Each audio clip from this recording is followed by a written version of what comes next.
This week on Marketplace Middle East, Syria's conflict leaves thousands dead, millions homeless, and hope for a flourishing economy on hold.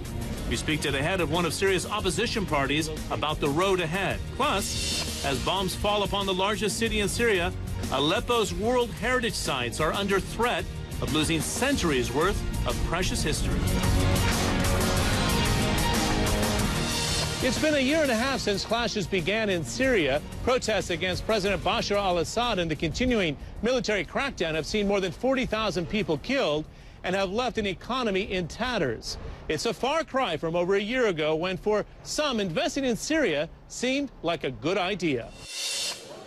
It was a country that had avoided exposure to the struggling global economy. Foreign direct investment was increasing, and the private sector was opening up.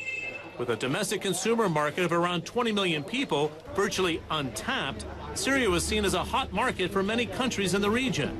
Qatar, along with the UAE, were two of the largest non-oil investors in the country. Before the conflict, both countries had lofty ambitions for Syria's property and construction sector. The state-owned Qatari DR real estate company was involved in a multi-million-dollar central Damascus project with the planned built-up area of 2.5 million square meters. And Emaar, the UAE's property group behind the world's tallest tower, had a $500 million joint venture for commercial, retail, and leisure space in the Syrian capital. The Qarafi Group of Kuwait owned the Sheraton Aleppo, among other properties in the country. And the luxury Four Seasons Hotel Damascus is owned by the Saudi billionaire Prince Al-Walid bin Talal. And they were not alone. Numerous projects have been severely drawn back, or in some cases, completely stopped altogether, as the future of investments in Syria has been thrown into complete uncertainty. After months of conflict, the opposition in Syria is still deeply fragmented. Political groups, exiles, activists, and militants have all been unable to agree on how to overthrow President Bashar al-Assad. After a recent meeting in Doha, a new coalition was created, the National Coalition for Syrian Revolutionary and Opposition Forces. The new coalition is recognized by the Gulf Cooperation Council, along with France, Italy, and Britain. The Syrian National Council is one of the groups within the coalition and holds a third of its seats. I asked the head of it, George Sabra, whether President Bashar al-Assad has seen his power truly weakened. Bashar al-Assad himself couldn't be anymore a part of future of Syria. So they start to look for a new place, a new mission in future of Syria. Most of them came here to Dubai, some of them to Europe, to Turkey, and they start a new, or share to start a new era in Syria. So they're in a holding pattern right now, waiting to see if the coalition will stay together.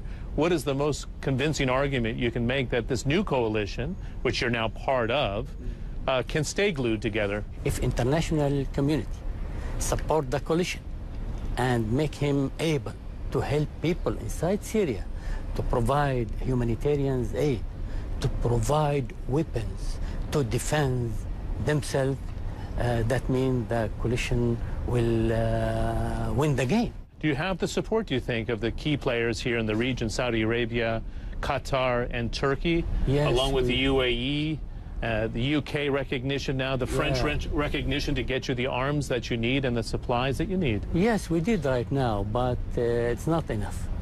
Really, we need the support from US. I think the position of America affects the position of Europe. And maybe we can get something from Arab League, because right now we didn't have the real support from Arab League and from UN. So what is necessary at this juncture? Are we talking about millions of dollars of commitment over the next year for weapons to get the support of the rebels? Should you serve as the funnel of that money into the rebel movement so you have their support and belief that you're going to be around? Syrians already free their land at the northern part of Syria, along more than 900 kilometers, the border between Syria and Turkey. And we have at least 60% of Syrians now free. But we need no-fly zone, or we need some defense weapons to help people to defend themselves. And the reluctance to get involved in Syria, do you think it's really because of Iran's support for President Assad right now? Yeah, but Iran support Bashar al-Assad from the first day. And Bashar al-Assad has a few friends, like Iran, Russia, China, but effective friends to help him. Syrian people have so many friends in the world, but unfortunately they do nothing for the Syrian people, at least right now. President Assad has suggested that he wants to die on Syrian soil. He's not willing to leave the country. So this is a very dangerous in-between position. Nearly 40,000 people have been killed. What is the next step in your view? Maybe that's his choice.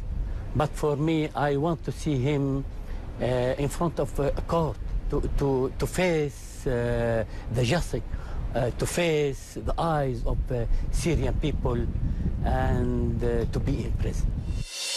The endgame in Syria may be unknown, but the opposition is already counting the cost of a post-Assad reconstruction effort. Sabra says it will take no less than $60 billion to rebuild Syria if Bashar al-Assad is removed from power. And some of that reconstruction will also be about preserving Syria's ancient sites. How Syria's heritage is also under threat right now. Coming up on Marketplace Middle East.